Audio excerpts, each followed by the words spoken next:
For most Canadians right now, renting isn't a lifestyle preference. It's basically the only option they have. The dream of owning a home feels further and further away than ever. Prices have blown past what the average person can afford, and even people with good jobs can't qualify. They're finding themselves locked out of the housing market. At the same time, rents aren't exactly affordable either. They keep going up year after year. Even though we've seen them drop a little bit, long-term rents go up. So people are stuck paying more and more every month without building any real equity or long-term security, especially if they can't save after paying their rent. Now, what's crazy and wild to me is that this has pretty much just become normal in Canada, almost accepted as it's just the way it is. Now, you see stories every week of like a simple two-bedroom apartment in Toronto or Vancouver renting for over $3,000 a month.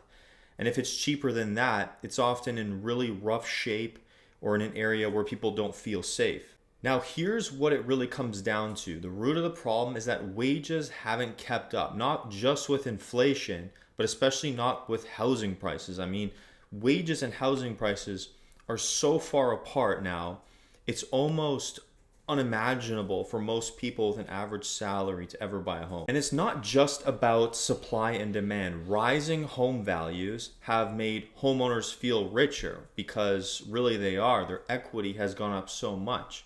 Many tapped into that equity to spend, renovate, and invest, or even just maintain their lifestyle. That's what's also happened over the last few years. I can't tell you how many situations I've seen where potential clients or even clients of mine had bought maybe 20, 30 years ago and had tapped into their property equity and started buying cars, vacations, toys, like ATVs, stuff like this. But now that the market has cooled, especially in the GTA, that house as an ATM mentality is harder than ever to do. It's almost impossible.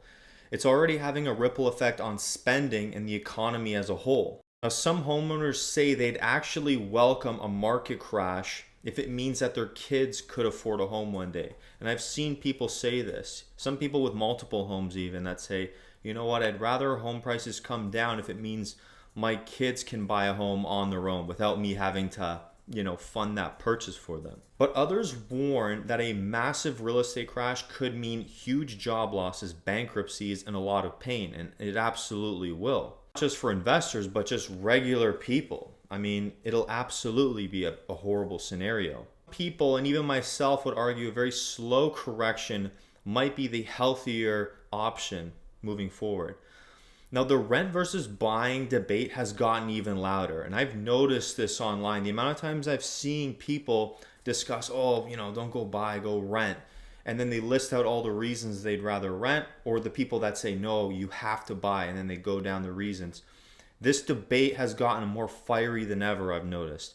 This is what people are saying. Owning means that you're paying into something that's yours, but it also comes with a huge interest payment, huge amount of property taxes, maintenance, and sometimes unpredictable costs.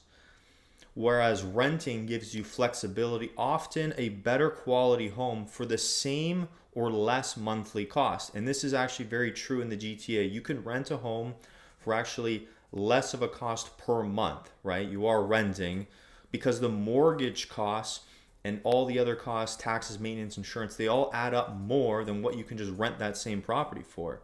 And at the same time, you don't have any repair headaches. But at the same time, if you rent your entire life, you'll never actually own a property that you live in. You'll always have a rent expense every single month. That'll never go away. And you have to factor that in for the next 60, 70, 80 years. Now, a lot of lifetime renters say that avoiding the stress and debt of ownership will actually let them retire earlier. And this is true if they can put a lot of money into something that'll grow. But on the other hand, buyers argue in 30 years that the mortgage will be gone, right? As long as they've paid it off, and they'll have a paid off home while renters are still making their monthly payments to their rent.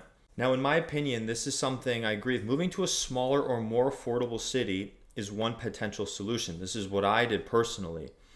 But obviously for many jobs, families, and communities, it kind of keeps them locked into these higher cost areas, places like Toronto, Vancouver. Now, something that I've also noticed is that the heart of this discussion is the growing frustration in housing policy in Canada, where we're seeing that politicians are more focused on protecting investors and property values rather than making sure that everyday people can finally afford a home of their own, like to buy a home, not to rent.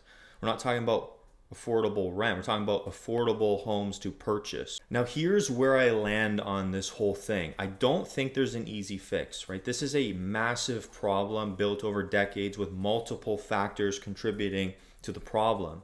But I do think we need to stop pretending that the market will just magically balance itself, right? It hasn't for decades. It won't in the future. We want the next generation of people to have a shot at owning a home of their own, even if it's just one property. It's going to take major policy shifts, not just little tiny interest rate cuts down every couple of months. But personally, I think homeownership should be an achievable goal for working Canadians. I think people who work normal jobs, they should be able to at least have a chance to buy a house at least once in their life. Now, it shouldn't be a luxury for the few. At least that's what I think.